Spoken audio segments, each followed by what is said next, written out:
اعوذ باللہ من الشیطان الرجیم، بسم اللہ الرحمن الرحیم، صلی اللہ علی محمد صلی اللہ علیہ وسلم۔ یا اللہ یا رحمان یا رحیم، یا اللہ یا رحمان یا رحیم، یا اللہ یا رحمان یا رحیم، حسبنا اللہ و نعم الوکیل، حسبنا اللہ و نعم الوکیل، حسبنا اللہ و نعم الوکیل۔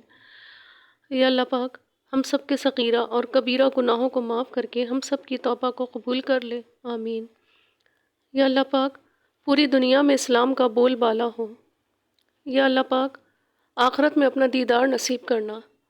یا اللہ پاک قیامت کے دن اعمال نامہ دائیں ہاتھ میں دینا، پل صراط پہ ثابت قدم رکھنا اور آخرت میں رسوائی سے بچانا۔ یا اللہ پاک ہم سب کا ایمان پر خاتمہ ہو۔ یا اللہ بیماروں کو شفا دے دے۔ یا اللہ تنگ دستوں کی تنگ دستی دور کر دے۔ یا اللہ پاک کشمیر اور فلسطین کے مسلمانوں کی غیب سے مدد فرما دے، آمین ثم آمین، صلی اللہ علیہ محمد صلی اللہ علیہ وسلم۔ دین کا جو تصور ہمارے سامنے آیا ہے، اس سے یہ بات خود بخود واضح ہو جاتی ہے کہ دین اپنے مفہوم کے اعتبار سے اپنا غلبہ چاہتا ہے۔ وہ دین در حقیقت دین ہے ہی نہیں جو غالب نہ ہو۔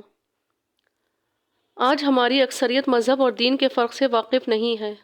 وہ اسلام کو بھی دیگر مذاہب کی طرح ایک مذہب سمجھتی ہے، حالانکہ اسلام مذہب نہیں بلکہ دین ہے۔ قرآن حکیم میں اور پورے کے پورے ذخیرہ احادیث میں اسلام کے لیے مذہب کی نہیں بلکہ دین کی اصطلاح استعمال ہوئی ہے۔ قرآن حکیم میں اللہ نے فرمایا، میں نے تمہارے لیے اسلام کو پسند کر لیا بطور دین۔ سورہ مائدہ آیت نمبر 3۔ مذہب کا تعلق ایک انسان کی صرف انفرادی زندگی سے ہے، جبکہ دین زندگی کے انفرادی اور اجتماعی دونوں گوشوں سے بحث کرتا ہے۔ مذہب کا تعلق چند عقائد، ان عقائد کے تحت چند عبادات اور خوشی و غمی کے حوالے سے کچھ معاشرتی رسومات سے ہوتا ہے۔ دین ان تین امور کے علاوہ اجتماعی زندگی کے تین اہم گوشوں یعنی سیاست، معیشت اور معاشرت کے بارے میں رہنمائی دیتا ہے۔ عیسائیت، یہودیت، ہندو مت وغیرہ مذاہب ہیں کیونکہ یہ زندگی کے اجتماعی گوشوں کے حوالے سے کوئی رہنمائی نہیں دیتے۔ صرف اور صرف اسلام دین ہے جو زندگی کے ہر گوشے کے حوالے سے واضح رہنمائی دیتا ہے۔ اسی لیے ارشاد باری تعالیٰ ہے، بلا شبہ اللہ کے نزدیک دین اسلام صرف اسلام ہے۔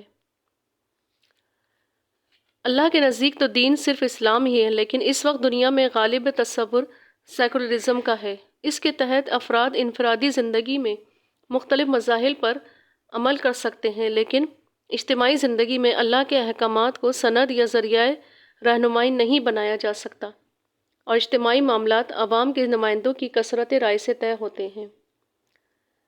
گویا سیکولرزم کے تحت ایک طرف ہمہ مذہبیت ہے اور دوسری طرف لادینیت، یعنی انفرادی زندگی میں مختلف مذاہب پر عملی ممکن نہیں ہے، لیکن اجتماعی زندگی میں اللہ کے احکامات کو قبول نہیں کیا جاتا۔